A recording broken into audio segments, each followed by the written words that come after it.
বিসমিল্লাহির রহমানির রহিম। আসসালামু আলাইকুম। আমাদের অনলাইনে ইংলিশ গ্রামার শিক্ষণে আমরা গতদিন এই প্র্যাকটিসগুলো করেছি। সেখানে কি ছিল? ওয়ানলি থাকলে ডান বাট,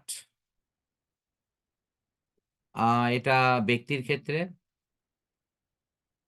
বস্তুর ক্ষেত্রে হবে হলো তোমার নাথিং বাট। বয়সের ক্ষেত্রে হবে not more than or less, not less than. যে উদাহরণগুলো আমাদের এই পাশে সব দেয়া আছে, এগুলো সব কিন্তু দেয়া আছে। এগুলো আমরা গতদিন প্র্যাকটিস করেছি। তো এক ওয়ানলিরই আমাদের এখানে 3টা নিয়ম আছে। অ্যালন থাকলেও নান বাট, আর মাস্ট থাকলে ক্যানট বাট। অথবা আমরা হেল্প দিয়ে করতে পারি, ক্যানট হেল্প। আর হেল্পের পরে যদি ভাব থাকে সেটা সাধারণত তোমার পার্টিসিপেল ফর্মেট হয়, অর্থাৎ ভার্বের প্রেজেন্ট ফর্মের সাথে আইএনজি যুক্ত হয়। তা আমরা গতদিন এই রুলসগুলো শিখেছি। তা আজকে আমরা নতুন যে রুলসটা যাচ্ছি সেটা হলো have to, has to, had to. তো মূলত এই দুইটা প্রেজেন্ট ফরম্যাটে ব্যবহার, আর এটা হলো পাস্ট ফরম্যাটে ব্যবহার। তো আমরা একটু দেখি আসলে এগুলো কিভাবে ব্যবহার হয়েছে।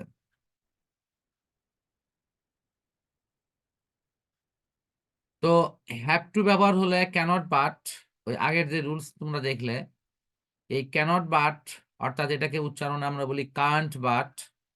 এই কান্ট বাট উচ্চারণের সরি, ওখানে যদি আমরা হেল্প যোগ করি তাহলে প্রেজেন্ট পার্টিসিপল অর্থাৎ আমাদের প্রেজেন্ট ফর্মের সাথে আইএনজি যোগ করে আমরা এটা লিখব।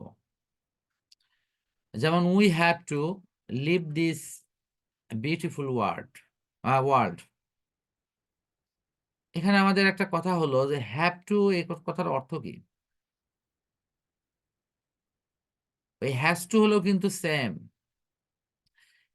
যে হ্যাজ টু হবে হলো থার্ড পারসন সিঙ্গুলার হলে, আর বাকি সব জায়গায় কি I have, we have, you have, মনে পড়ে কি দে হ্যাভ। শুধু থার্ড পারসন সিঙ্গুলার হলে হ্যাজ হয়।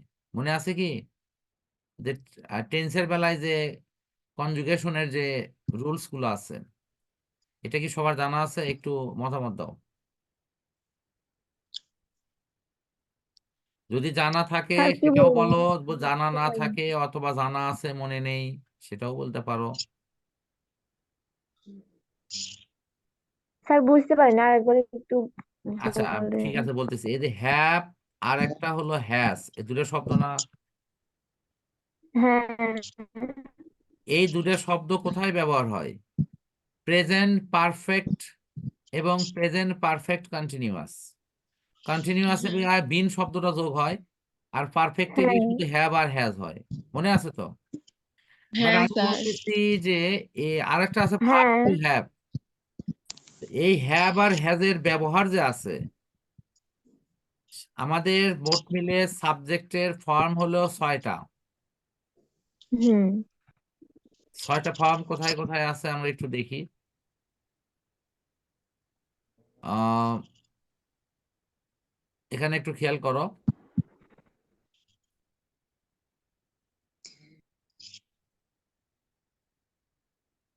6টা ফরম্যাট।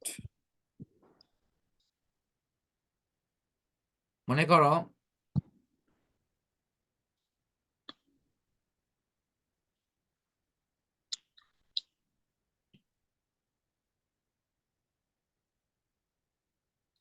ফার্স্ট পারসন,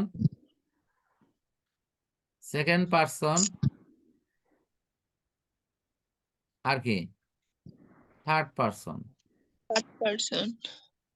তো ফার্স্ট পারসনে কি আই, এটা কি আছে উই, তারপরে ইউ, ইউ। আমি একটু শর্টকাটে যাচ্ছি আর কি, অত ডিটেলসে দরকার নাই। ইউ। আর থার্ড পারসনে থার্ড হি পারসন। অথবা সি নাকি? ই অথবা সি ই। আর এখানে তো একবারে সরাসরি কি খালি দিয়ে না, এই তো।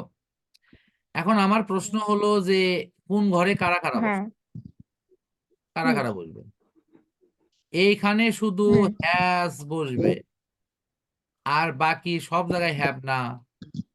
এখানেও হ্যাভ, হ্যাঁ। এখানেও হ্যাভ। আমি আর বাকিগুলো লিখছি না। হ্যাঁ, ইউ হ্যাভ, ইউ হ্যাভ, তাহলে দে হ্যাভ। সব দিকে থার্ড পারসন সিঙ্গুলার। হ্যাঁ, থার্ড পারসন সিঙ্গুলারে শুধু হ্যাজ, বাকি সব জায়গাতেই হ্যাভ। আমি বলছি টেন্সের এই ফরম্যাটটা জানা আছে কিনা বা মনে আছে কিনা। তামান্না আনমিউট, এটা জানা আছে কিনা, মনে আছে কিনা? স্যার খেয়াল ছিল না। হ্যাঁ। আচ্ছা, হ্যাঁ টেন্সের এই স্যার ফরম্যাট মনে গুলো আছে। যদি প্রবলেম থাকে তাহলে আমাকে নিঃসংকোচে বলো, প্রয়োজনে আমি এই ফরম্যাট গুলো বেশি না, প্রতিদিন যদি একটা করে দেখায় তাহলে 12টা টেন্স 12 দিন দেখালেই হয়ে যাবে। মানে একদিনে পড়লে মনে একটু থাকবে না। প্রবলেম আছে স্যার। না, একদিনে পড়লে কিন্তু মনে থাকবে না।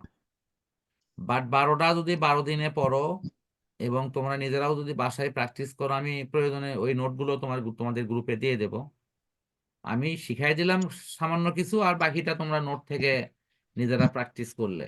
বাট বাসায় কিন্তু প্র্যাকটিস করা লাগবে, তাহলে হ্যাঁ কিন্তু স্যার। এগুলো দুর্বলতা ইনশাল্লাহ থাকবে না। মানে মূল কথা হলো তোমরা আগ্রহ দেখালে কিন্তু আমি এখানে তোমাদেরকে হেল্প করব।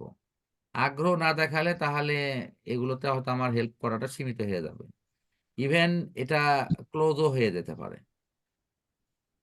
এটা শুধু তোমাদের ভালোর জন্য, তোমাদের বিষয়ে দুর্বলতা আছে সেটিকে রিমুভ করার জন্য আমার একটা বাড়তি হেল্প। যদিও পুরো প্রসেসিংটাই বাড়তি, তারপরেও আমাদের পুরো প্রসেসিং এর মেইন ফোকাসটা হলো বিজ্ঞান কেন্দ্রিক। কিন্তু এরপরেও আমি তোমাদের অসুবিধার কথা চিন্তা করে ভাবছি যে সর্বোচ্চ 10 মিনিটের একটা প্রোগ্রাম রাখবো। এইটা এই ইংলিশ গ্রামার পারপাস, শুধু 10 মিনিট হয়ে গেলে এই এই অংশটা ক্লোজ করে আমরা মূল অংশে ফিরে যাব। তো সে 10 মিনিটে না হয় 15 মিনিট বানাবো, সেটা সমস্যা নাই। বাট আমি চাচ্ছি যে তোমরা আগ্রহটা দেখাও, তাহলে আমি আমার সহযোগিতা ইনশাল্লাহ যথাসাধ্য করব। তো ঠিক আছে, আমি আমার পড়ায় তোমাদেরকে নিয়ে যাচ্ছি।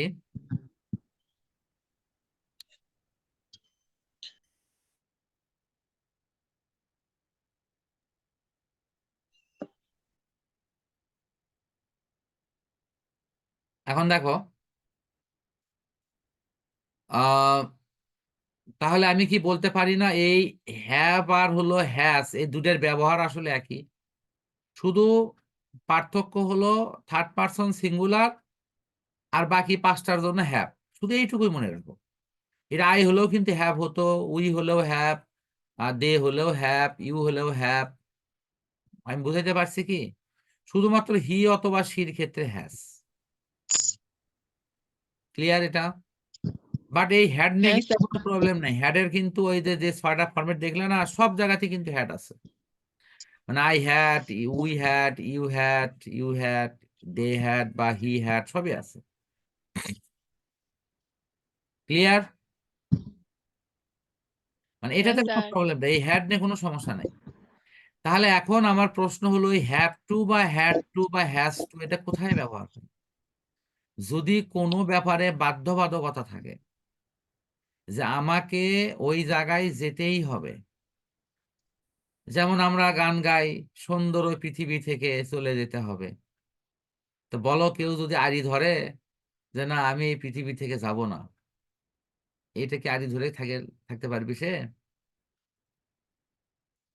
না স্যার সময় হলে চলে যেতে হবে, এটা বাধ্যবাধকতা আছে। সেজন্য লেখা আছে উই হ্যাভ টু লিভ, আমাদেরকে বাধ্য করা হবে এই পৃথিবী থেকে মানে চলে যেতে, দিস বিউটিফুল ওয়ার্ল্ড, এই সুন্দর পৃথিবী থেকে।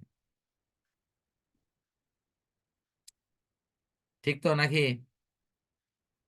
কি কি এমন অদৃশ্য পাখি আমাদের দেহের মধ্যে কন্টিনিউয়াসলি প্রবেশ করে আবার বের হয়?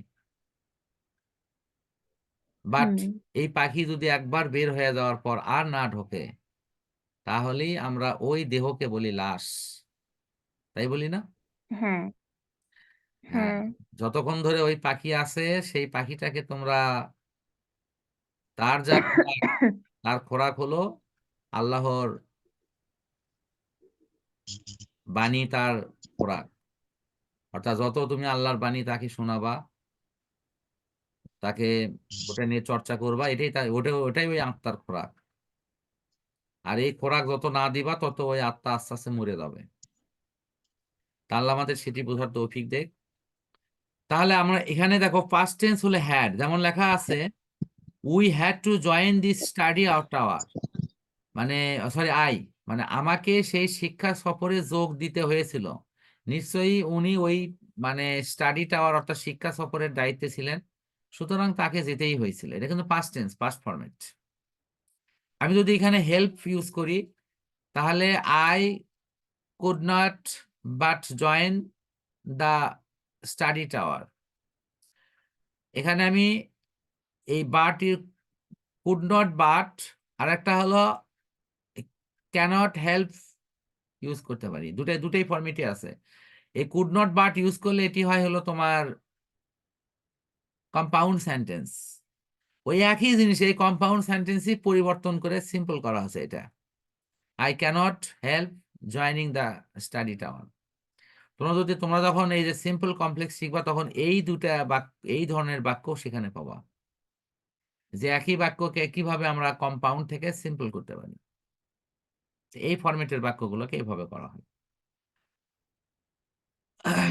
আচ্ছা, যাই হোক, আমরা এখানে যেটা আছে না, এটাও কিন্তু তোমার সিম্পল বাক্য, I had to join the study tower. তা আমার মনে হয় যে আমরা ফার্স্ট ফরম্যাটটাই আপাতত মনে রাখি, কি বলো?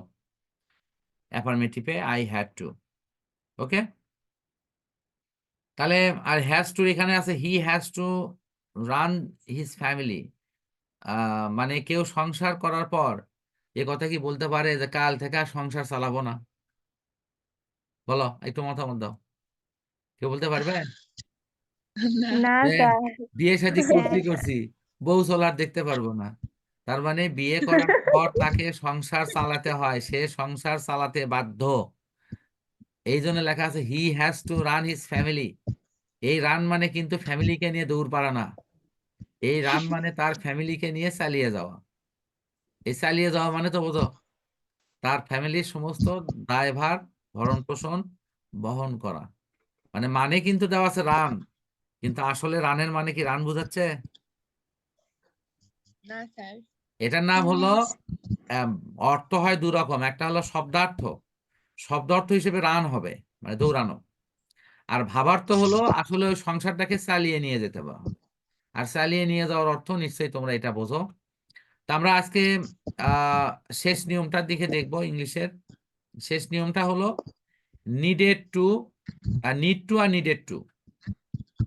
তো নিড টুটা হয় প্রেজেন্ট ফর্ম, আর নিডেড টু হলো পাস্ট ফর্ম, একই জিনিসই।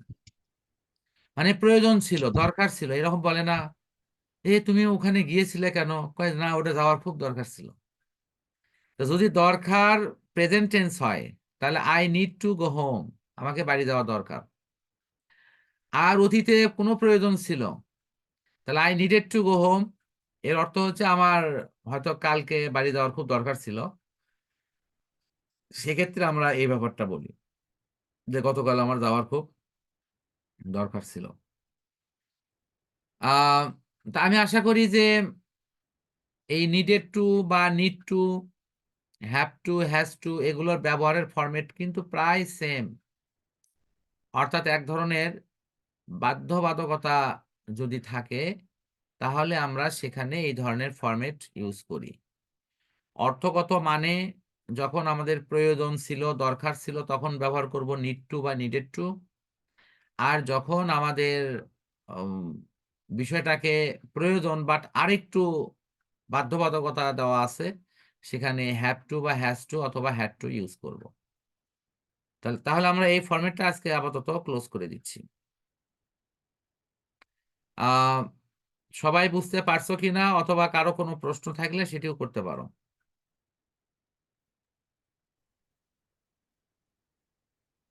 আছে? না স্যার, বুঝতে পারছি। না স্যার। আচ্ছা ঠিক আছে, তাহলে আমরা এই অংশটা আজকে ক্লোজ করে দিচ্ছি।